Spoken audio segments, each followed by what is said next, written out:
대표님, 금도 좀 비싸게 팔 수 있는 법이 있을까요? 당연히 있습니다. 그 여러 홈페이지들을 보시면은 사이트에서 금 시세들이 다 나와요. 매입 시세가 당연히 나오겠죠. 저희 한국무역금거래소에서도 대한민국 최고가로 금을 매입하고 있습니다. 저희가 아마 대한민국 최고가로 매입을 하고 있는 걸로 알고 있어요, 저는. 근데 아시다시피 미국의 뭐 실리콘밸리 뱅크 파산했잖아요. 제가 알기로는 스위스의 그 금 회사의 뱅크들도 스위스 뱅크들도 더구나 도이치뱅크 그 뱅크론 같은 그런 현상이 생기다 보니 화폐가 그만큼 뭐 가치가 없어졌다고 생각하고, 그리고 또 은행에 있는 돈들을 빼서 금에 투자하기 시작한 겁니다. 그래서 금값이 지금 대한민국 역사상 최고가잖아요. 맞아요. 대한민국 역사상 뭐 이렇게 금값이 많이 오른 적은 없어요. 근데 사실 국제 가격도 많이 올랐지만 한국의 환율도 또 받쳐줬기 때문에 1320원, 뭐 1318원 뭐 받쳐줬기 때문에 아직도 우리나라 금값은 어제는 30만 뭐 8천 원, 오늘은 30만 6천 원 정도 이렇게 한 돈당 매입을 하고 있어요. 그러니까 아마 지금 현재로서는 저희가 대한민국 최고가가 아닐까라고 생각하고 있습니다. 아, 그러면 혹시 뭐 어떤 분들은 금을 이제 하려는 목적으로 사는데 네. 금 반지 같은 거를 사놔도 좋은가 이런 걸 많이 물어보시더라고요. 사실 금반지를 이렇게 착용할 때 자기들이 이제 뭐 어떤 그 만족도도 있잖아요. 그럼 이렇게 착용하고 팔찌, 뭐 목걸이 이런 만족도가 되게 있잖아요. 근데 투자 목적이라면 저는 100% 골드바를 사시라고 그러는데, 저희 회사에서 이제 포나인 골드바잖아요, 전부 다. 사실 포나이는 어떤 뜻이죠? 포나인은 그만큼 순수한 그 금으로 이제 밀집돼 있다는 거죠. 근데 우리나라 금들은 대부분 포나인이에요. 근데 저는 이번에 이제 39을 출시합니다. 고객님들이 와서 파실 때는 그분이 뭐 49이니까 더 주고 39이니까 덜 주고 그런 건 없어요. 똑같은 가격, 거기에 저희가 재매입합니다. 저희 거 49이든 39이든. 근데 39은 저는 저렴하게 판매할 계획이에요. 요번 달서부터 저희 뭐 홈페이지나 뭐 쿠팡, 뭐 신세계몰 뭐 이런 데 뭐 다 있잖아요. 이런 데서 판매할 계획입니다. 더 저렴하게 판매해갖고 투자하시는 목적으로 하시는 분들한테 저희도 최대한 이익을 주려고 지금 계획 중이에요. 그러면 같은 가격에 나중에 어차피 똑같이 팔 텐데 더 저렴하게 산다면은 투자 효율 면에서는 더 뛰어나죠. 엄청나죠. 네. 그래서 뭐 이렇게 포나인만 고집할 필요는 저는 전혀 없다고 생각해요. 그러니까 이게 물론 포나인이 더 좋은 금인 건 맞습니다.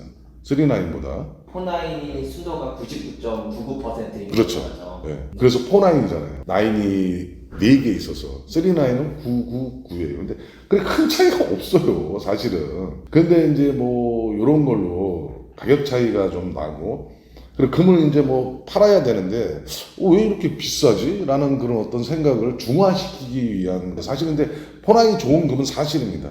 근데 여러분들이 판매하실 때는, 이제 매도하실 때는 큰 차이가 없다는 거. 그래서 뭐 제가 이제 곰곰이 생각해 봤는데, 우리도 왜 포나인만 고집하냐. 우리 그냥 39 만들어서 그 금을 똑같은 가격에 매입해주자. 그러면 고객님들도 좋고, 저희 회사도 그거를 판매할 수 있어서 좋고, 그리고 저희는 은도 마찬가지 39, 포나인이 따로 있는데, 저는 사신다 그러면 맨날 은 39 사라고 그래요. 고객님은 파실 때 어떤 업체에서 포나인이니까 더 주고 그러지 않아요. 절대 안 그래요. 그렇기 때문에 저는 그냥 39 사세요. 뭐하러 포나인 사십니까? 라고 투자 목적으로 전화 오시는 분들한테 그렇게 설명드려요. 그래서 금도 마찬가지로 포나인만 3년 이상 우리가 저렇게 팔다가 39으로 포나인도 팔고 39도 제작해서 팔 계획입니다. 아마 요번 달부터. 금반지 같은 거를 내가 갖고 있는데 이걸 팔면 얼마가 나올까 일반인들은 궁금해할 수 있잖아요. 이런 걸 대충 알 수 있는 방법도 있을까요?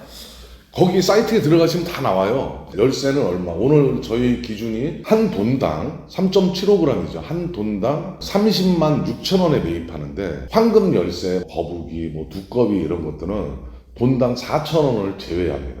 그 분석비라고 그러는데, 뭐 지금은 고객님들도 뭐 대부분 아시더라고요. 다 분석비가 뭔지. 재련하는 과정에서 좀 그런 게 있어요. 그래요. 그 분석비라는 게 빠지는데, 뭐 자세히 설명하면은 뭐 이러니 저러니 막 그렇게 막 말들이 많더라고요. 뭐 협회에서도 그렇고. 그래서 분석비는 어디가나 똑같이 빼요. 똑같이 빼니까 열쇠 같은 거, 그리고 또 아까 얘기했던 금반지도 4,000원 정도 빠질 거예요. 그러니까 30만 2천 원의 매입이 가능한 거죠. 그래서 저는 뭐 투자 시에는 골드바가 낫고, 그렇지 않고 이제 뭐 금 팔찌나 금목걸이, 금반지 하고 싶은 분도 계시잖아요. 근데 사실 때 뭐 어차피 공임도 다 내셔야 되지만 파실 때 4,000원 정도 돈당 빠진다. 10돈이면 4만 원 이렇게 빠진다고 생각하시면 됩니다. 그럼 앞으로 금값은 어떻게 될 것 같으신가요? 금값은 여러분도 아시다시피 은행들이 파산이 되고 있는데, 그리고 또 위안화도 강세고 하다 보니 이제 뭐 머니가 가치가 없어지면 어떻게 되겠습니까? 그리고 뱅크런이 생겨서 돈들을 막 찾아내요. 막 몇 조 원씩 막 찾아간다 그러더라고요. 그 돈을 막 크게씩 빼간대. 은행을 못 믿으니까. 네. 뱅크런이 생긴 거죠. 큰 은행의 돈들도 찾아가고, 그러니까 뭐 대기업 같은 데서 찾아가고, 일반 분들도 그렇게 찾아가요, 돈을. 그 투자를 어디다 하겠습니까? 금으로 몰리게 된 거죠. 금은 향후 전망은 좋습니다. 그러면 저희들은 이제 금 거래소니까 많이 벌었겠네요. 그건 아니고, 우리는 사서 파니까. 네. 뭐 그런 거는 큰 저기가 없고. 근데 여러분들은 고민하셔도 돼요. 왜 그러냐면, 지금의 흐름에 의해서는 금값이 상승할 수밖에 없는 입장이 아닐까. 어떤 분들은 뭐 50만 원도 간다고 그러는 분도 있는데, 저는 그런 건 정확히는 모르겠습니다. 근데 저는 상승할 거라고 생각합니다. 화폐의 가치는 그만큼 없어지고 금모은 위주로 바뀌는 그런 현상이 나고, 외국의 큰 기업들도 그리고 그 국가적으로도 금을 매집하고 있잖아요.